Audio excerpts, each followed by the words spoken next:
For the second straight year, the Rhea County Golden Eagles are headed to the 5A semifinals, fresh off a big-time victory here from James N. Monroe Stadium from Ooltewah High School, 14-13 over Ooltewah, with Rhea County sealing their ticket to the next round. We'll get the winner of Sevier County and Morristown West, either the Trojans or I think if they're the Bears or the Grizzlies. Smoky Bears. The Smoky Bears yes, of Sevier County. But again, the Golden Eagles, big victors tonight. How did the Golden Eagles get there? As we welcome you into the quarterfinal round of the Red Zone Report from Ooltewah High School. I mean, the big story of the night, I guess you could say, would be the Rhea County defense. The offense had 5 turnovers, all fumbles, fumbled the ball 8 times, but luckily recovered 3 of them. But, I mean, the Rhea County defense played well, but also the Ooltewah's offense inability to be able to capitalize off of those turnovers, and then you finally do capitalize and you get a PAT blocked, and that was the difference in the game. Most definitely. And let's talk about those inefficiencies on offense. You can see over the course of even dating back in the spring, we saw it in spring practice, to some 7-on-7 early part of the year. You think they got it going a little bit when Rashawn Freeman got healthy, but I think the inability to hit passes beyond 15 yards really derailed this offense. So talk to me about the mojo, or what was going on with Ooltewah? Why couldn't they get it past 10 yards? Yeah, you're right. It is the inability to stretch the defense and throw the ball downfield. We saw Ooltewah's got a ton of playmakers at the receiver position, and we saw Rhea County at times going man up with them on the outside and sending 7-8 guys and getting after London Elrod, and it was really causing him problems back there. And Coach Pemberton for Rhea County said they were mixing up their looks and even bringing some pressure in those 3rd and long situations and just kind of daring them to throw it. A lot of the completions that Elrod had were 10 or less yards, and I think if they were able at any point this year to be able to stretch the field and kind of make the secondary honor the deep pass, then it probably would have opened up a little more running lanes for Cameron Turner, and that would have resulted in more success in the rushing game, which we didn't see tonight either. And totally not to take away from what this Ooltewah team has accomplished under Mac Bryan, what they accomplished in 2015, but you feel last year with their ability to stretch the field with Edward Hayes and Anthony Turner and Kelvin Leon, who was in attendance tonight, they didn't put it together offensively last year the same way they didn't put it together offensively this year, and that's unfortunate. But before we jump back over to Rhea County, let's talk about Ooltewah. You know, close out the season, they'll take a few weeks off, then they'll get back in it. A lot of players are replacing that defense, but they do get to welcome in many offensive skill players that will return. Cameron Turner at running back, JoJo Norwood at receiver. Also, their other big-time receiver will be returning, Ethan Walls.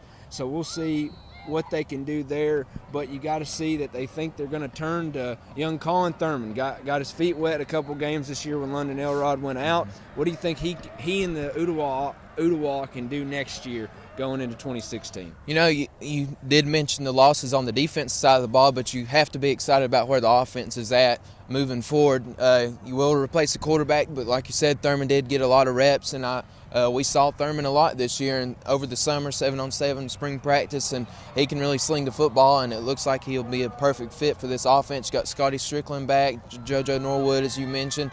So the playmakers are still there, and I think Thurman can provide maybe a little more downfield throwing, not to knock Elrod or anything. He's more of an accurate passer and control the game type quarterback, and Thurman will get back there and sling the ball around. So it'll be interesting to see how it goes. I did mention to someone up in Rhea County that Thurman does possess a little bit of Brett Favre. He thinks he can throw it up into anybody, and they kind of need that. But I don't think Ooltewah is totally worried about the quarterback position just because 2 years ago, Kelvin Leon coming in as a senior did great. You know, led him to 11-1. Then Elrod took over this year, senior, led him to 10-3. So great seasons for both those guys. And Ooltewah, you think Mac Bryan will have them right back in that Region 4 5A race next year. You know, Cleveland will be good, Walker Valley, Rhea County obviously. So we'll see what pans out next year. But let's flip it back over to Rhea County. Hats off to the Rhea County defense and what Mark Pemberton does. In my story earlier this week, we said, do Or what was my biggest thing is trust the young thoroughbreds to get it done. And let's talk about Mason Stevenson, them young thoroughbreds. Kid practically broke his thumb, totally upset on the sideline early in the first quarter, busted a big run, and he kind of really got the offense going there. Mason Stevenson might have just ran himself into all area honors. What do you think? Yeah, definitely. He did break his thumb, and the trainer told him that he wasn't going to be back in. He couldn't play tonight, and Mason said, "No, I'm playing in this football game." And he definitely played in this football game. Had the 68-yard run, I believe it was, in the first half that led to a score, and then that was kind of what Ray County set up the Ray County scores. 2 big plays, the 68-yard run by Stevenson and then a 50-plus yard run by Dylan Smith set up their second score. So definitely these running backs, I mean, that's what you get with Ray County, and it was no different tonight. Didn't have as much success a few months ago against this Ooltewah defense, but tonight they did just enough. And again, I think teams are all the times taking on the attitude of their head coach. Cool, calm, and collected as Mark Pemberton. He wants to hit you in the mouth. He wants to set the tone, and you can tell that from Ray County. Well, one thing I want to say about Ray County, seeing them the last 2 seasons, they will not lose, or they will not quit. That's just like they have that mentality. It doesn't matter if they walk out against a Farragut or an Ooltewah or playing anybody. They just, they do take their bumps. He's lost a couple of games there. He's lost 6 in 3 years. So that's not too bad. That's not too bad. But they're just a tough football team, and you got to like them going forward. And let's talk about them going forward. Sevier County, Morristown West, what are they going to have to do to kind of get by those teams to overcome what they couldn't overcome last year and get to the state championship? Yeah, first of all, I want to mention the no-quit attitude, and that's a prime example of the block PAT. A lot of teams, you give up a touchdown, you're like, okay, they tied it up, and you just kind of relax on the PAT. Did not happen. Kid busted right through there and blocked it and was barely touched. Eddie Davis has a motor. Eddie Davis, that's right, yeah. Eddie Davis with a motor. Got enough adrenaline running through him like he's at a rave. Just kind of mention that. But heading into next week, I think the experience is a big thing for Ray County. Being there last year, kind of knowing how to handle it. Mason mentioned in the post game last year they were just kind of undefeated at the point and didn't really know what losing felt like. This year they know what it feels like. Now they've won 7 games in a row after losing 3 of the first 6. And most definitely, you got to credit that schedule that Ray County has put together, and Micah Ruling opening up with Baylor. Tough loss at home to open in the season, then lose here on the road, then go get, pretty much ran over by a Cathedral team in Indiana. Switching things, they've rattled off 7 straight.